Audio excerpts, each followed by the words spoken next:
Good day. Today, we need to discuss what may well prove to be one of the most consequential financial and geopolitical crises facing Europe since the creation of the European Union itself. I'm referring to the extraordinary standoff over 140 billion euros in frozen Russian assets, a standoff that has now reached a critical juncture with Belgium's outright refusal to participate in what the European Commission calls a reparations loan scheme. What makes this crisis particularly urgent is that it's unfolding against the backdrop of Ukraine's deteriorating military position and the complete withdrawal of American financial support under Donald Trump's administration. Time is running out and Europe finds itself caught between its geopolitical commitments and the harsh realities of financial risk. Now, before I delve into the intricate details of this crisis, let me provide you with the essential context that explains why this matter extends far beyond mere financial technicalities. We are witnessing nothing less than a fundamental challenge to the entire architecture of international finance, sovereign immunity, and the rules that have governed global monetary systems for decades. The story begins, as many of our current crises do, in February 2022, when Western nations froze approximately $300 billion in Russian central bank assets following Moscow's military operation in Ukraine. Of this enormous sum, roughly $210 billion sits in European institutions, with the vast majority, approximately 80 billion euros, held at Euroclear, a Brussels-based central securities depository that has now found itself at the epicenter of an international controversy. What makes this situation particularly fascinating from an analytical perspective is how it demonstrates the collision between geopolitical ambition and financial reality. The European Commission, under Ursula von der Leyen's leadership, has devised what they term an innovative solution to Ukraine's mounting financial crisis. The mechanism is extraordinarily complex, involving multiple layers of legal engineering designed to circumvent international law while maintaining plausible deniability. To understand the full implications, we must recognize that this represents the first attempt in modern history to weaponize central bank reserves on this scale.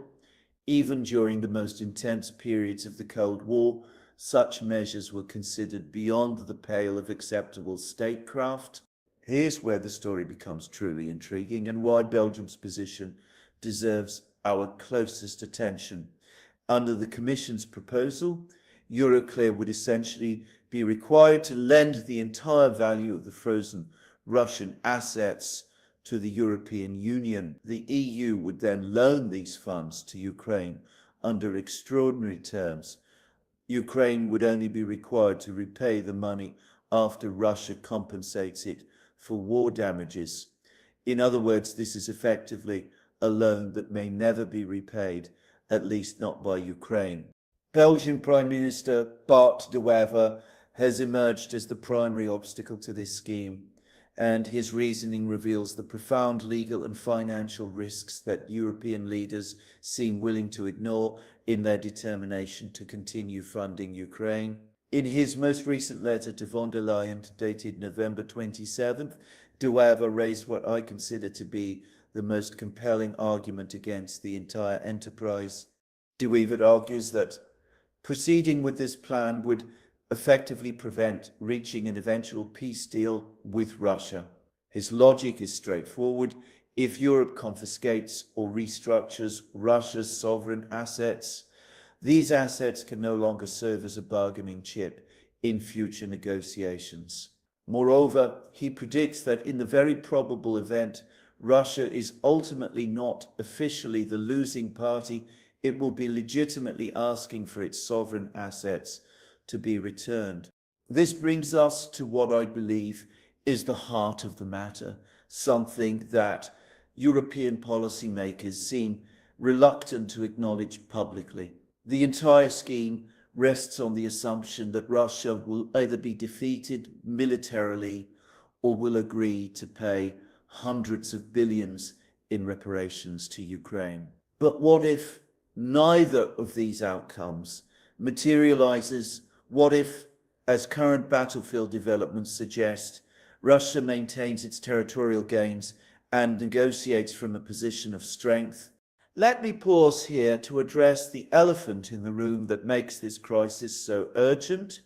Ukraine's financial situation has deteriorated to an almost unmanageable degree.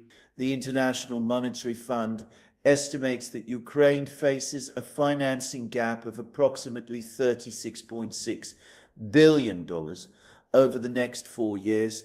For 2026 and 2027 alone, Ukraine needs about $63 billion just to avoid financial collapse. These are staggering figures. To put them in perspective, Ukraine's daily war costs have risen from $40 million a year ago to $172 million today. The country spends roughly 60% of its budget on the conflict and relies entirely on Western assistance for pensions, public wages, essential services, and humanitarian needs. Now, this is where the analysis becomes particularly sobering. With the United States under Donald Trump having effectively cut off the financial spigot, Europe has become Ukraine's primary lifeline. But European governments are themselves facing severe fiscal constraints.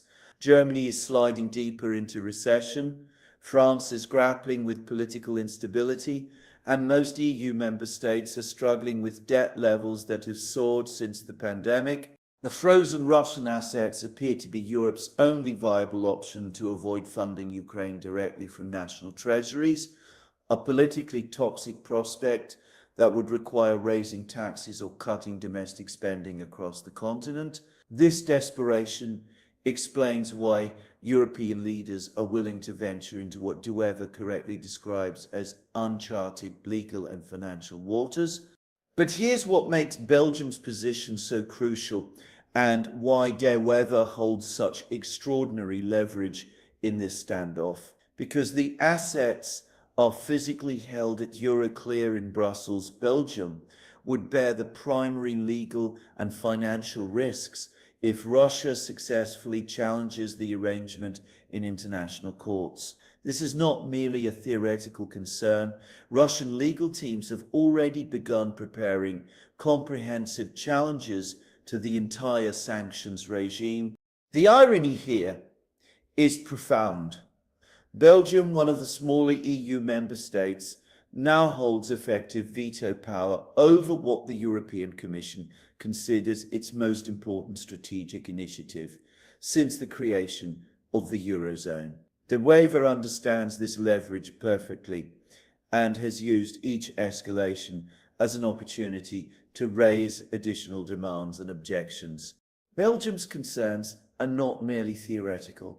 Russia has already threatened massive legal claims against Euroclear and the Belgian state. The Kremlin has warned of potential retaliation, including the seizure of Western assets in Russia. Moreover, there are serious questions about whether this mechanism would undermine the euro's credibility as a reserve currency. Think about it from the perspective of other nations. If China, Saudi Arabia, or other major holders of European bonds see Europe restructuring Russia's reserves, what confidence can they have in the safety of their own assets? This could trigger a broader crisis of confidence in European financial institutions, potentially leading to massive capital flight from European markets. The European Central Bank has explicitly warned about these risks. They've stated that using Russian assets could damage the euro's status as a global reserve currency. Currency traders are already watching this situation closely, and any sign that the scheme will proceed could trigger significant volatility in foreign exchange markets. Yet the political pressure to find a solution for Ukraine has pushed these macroeconomic concerns aside in favor of immediate political expedience.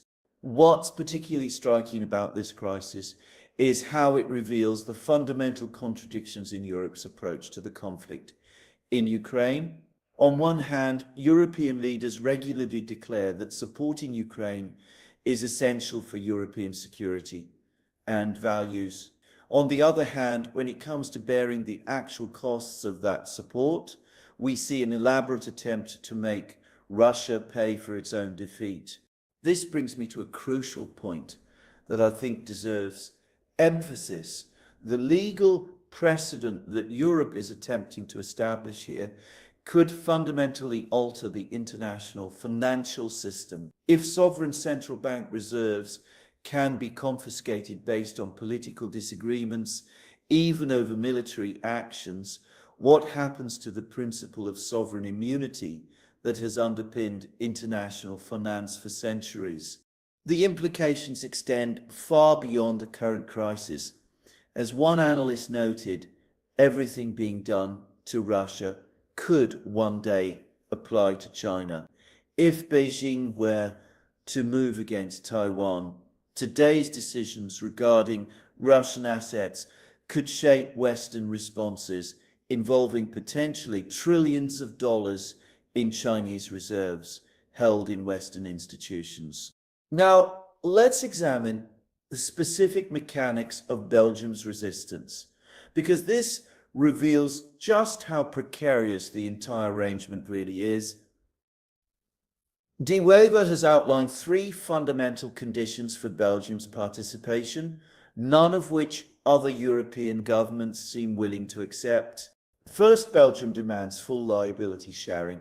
If Russia successfully sues for the return of its assets, Belgium insists that all 27 EU member states must share the financial consequences. Given that the potential liability could reach 140 billion euros plus damages and interest, this represents an enormous contingent debt that most governments are reluctant to guarantee. Second, Belgium requires that other countries holding Russian assets participate in the scheme. France holds approximately 19 billion euros in frozen Russian funds. Luxembourg about 10 billion euros, but both have remained conspicuously silent about joining the mechanism. This exposes the hypocrisy of demanding that Belgium take all the risks while other nations free ride. Third, and perhaps most importantly, Belgium wants binding guarantees that the arrangement won't collapse if one country decides to veto the renewal of sanctions on Russia. This is particularly relevant given Hungary's opposition to the scheme and the potential for other governments to change their positions as domestic political pressures mount. What makes this situation even more complex is the role of rating agencies and financial markets. Remarkably, both S&P and Fitch have stated that the loan arrangement poses minimal risks to EU member states' sovereign ratings. However, they've also noted that for Belgium specifically, guaranteeing 40 billion euros would represent 22-23% of GDP, a massive exposure by any measure. The timeline pressure adds another layer of urgency to this crisis. Ukraine's financing needs are immediate. Without a resolution by early 2026, Ukraine could face a liquidity crisis that would force it to choose between funding its military or maintaining basic government services. The IMF has indicated that its own $8.2 billion program for Ukraine depends on evidence of long-term financial viability, which requires the EU mechanism that Belgium continues to block. Here's where I think the analysis becomes particularly revealing about Europe's strategic predicament. The Commission has explored alternative funding mechanisms, including joint EU debt or bilateral loans from member states. But these alternatives would require immediate debt servicing costs and would place an even greater strain on national budgets that are already stretched to their limits. This explains von der Leyen's determination to push ahead with the Russian asset scheme, despite Belgium's objections. From Brussels' perspective, there simply isn't a viable alternative that doesn't require European taxpayers to directly fund Ukraine's budget deficit. The political impossibility of this option in most European countries makes the Russian assets appear to be the only game in town. However, Duever's latest argument about peace negotiations introduces an entirely new dimension to the crisis. He's essentially arguing that confiscating Russian assets would eliminate any incentive for Moscow to negotiate, thereby prolonging the conflict indefinitely. This perspective suggests that the short-term financial relief for Ukraine could come at the cost of long-term resolution of the crisis. The geopolitical implications of this deadlock extend well beyond Ukraine's immediate financing needs. If Belgium's position prevails and the asset scheme collapses, Europe will face the stark choice between abandoning Ukraine financially or finding massive sums from domestic budgets. Given the political climate across Europe, with populist parties gaining ground, partly due to concerns about the costs of supporting Ukraine, this could trigger a broader crisis of European solidarity. Conversely, if Belgium is somehow pressured into compliance, the precedent established could fundamentally alter how nations store their reserves abroad. We could see a gradual shift away from Western financial institutions as countries seek to protect their assets from political confiscation. This would represent a historic shift in the global financial system, with implications that would reverberate for decades. The timing of this crisis is particularly unfortunate for European policymakers, with Donald Trump's return to the White House and his evident reluctance to continue unlimited support for Ukraine. Europe is being forced to bear a much greater share of the financial burden, precisely when its own economic situation is becoming increasingly precarious. Moreover, the crisis reveals the fundamental weakness of a sanctions regime that was designed to impose costs on Russia without requiring sacrifices from Western populations. Freezing assets seemed cost-free when it was implemented. Actually using those assets to help Ukraine requires someone to accept potential liability, and nobody wants to be left holding the bag. Looking ahead, I think we need to prepare for the possibility that this standoff could continue well into 2026.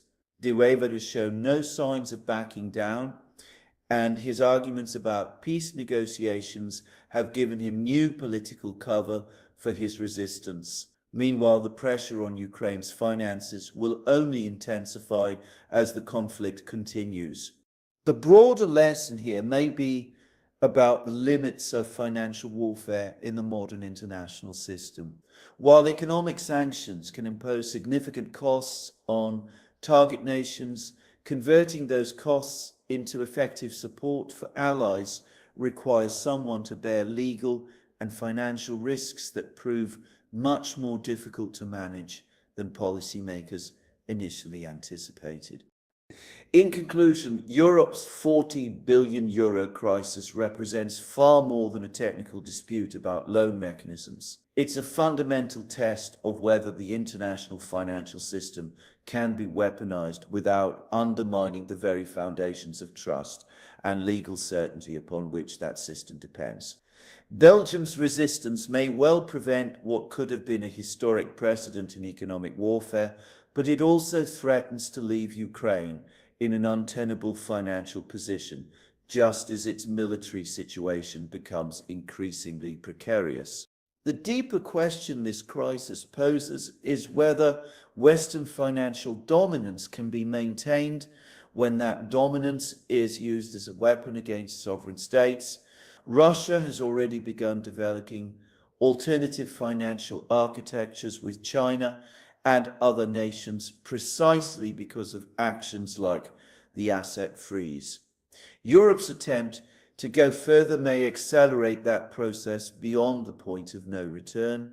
The resolution of this crisis will likely determine not only Ukraine's immediate fate, but also the future architecture of international finance and the credibility of European solidarity in the face of existential challenges. We are witnessing history in the making, and the stakes could not be higher.